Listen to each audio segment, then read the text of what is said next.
Have a look at this watch. Now, I'm sure most of you have experienced this watch in one form or another, whether in person or even in passing or just through a photo. Now, have a look at it in gold instead.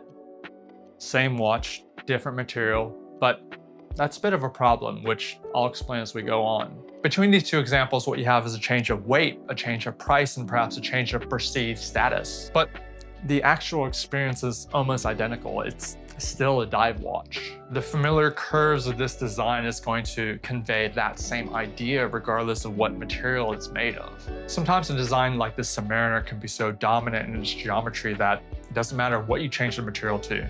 That change just becomes cosmetic. But there are some designs that can make something as simple as a material change feel like a completely different object altogether. Not a new colorway, but a whole new experience. Now, a good way to think about this is think about how objects interact with light. Think about a sphere, a ball. It's a smooth, continuous surface, and it's the same thing when it's introduced to light, where it goes from one continuous gradient from bright to shadow. You can change the material, but other than the gradient changing in tone, the experience is still the same. Now, if you swap that sphere out for a polygon and introduce it to the same light, you're gonna have a completely different experience because each surface is gonna catch light independently. If you change the material on this, you're not changing just the tone, you're changing how each surface interacts with light. Now, look at Bulgari's Octo Finissimo. It doesn't use a traditional case structure that's curved. It comprises of 110 distinct facets, all planes and sharp transitions that make it act in a way like an architectural prism. 110 surfaces that are going to present a completely different experience based on what material is used.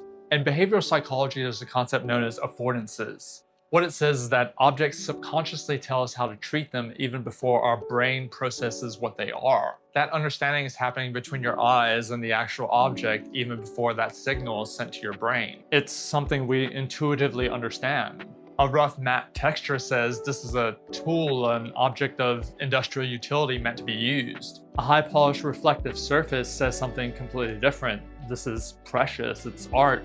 You can look, but don't touch. Because the Octo Finissimo's 110 facets is an optical amplifier, changing the material doesn't just tweak the color, it completely changes the psychological experience. Have a look at the bead blasted titanium version. That matte finish absorbs light rather than reflecting it. Its 110 facets become a mosaic of gray shadows. It amplifies the thinness of the watch because it recesses visually. It reads entirely like a piece of stealth brutalist utility, and your brain looks at it and treats it like an instrument.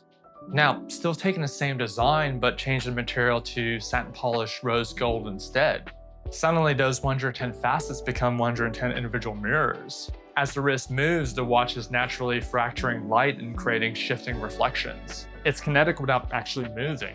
It's now an expressive piece of high-end jewelry. It's the same geometry still, but it's a completely opposite reality. And this thread of psychological experience and interaction between light and material is consistent throughout the entire Bulgari Octo Finissimo range. And this difference in experience in creating what feels like a completely different watch while retaining the same design extends throughout the rest of the Bulgari Octo Finissimo range, even down to something as simple as different finishings on the exact same material. At the end of the day, this is exactly why I love watch design. I'm drawn to designs that have been conceived and actively interact with the environment around them, particularly with light.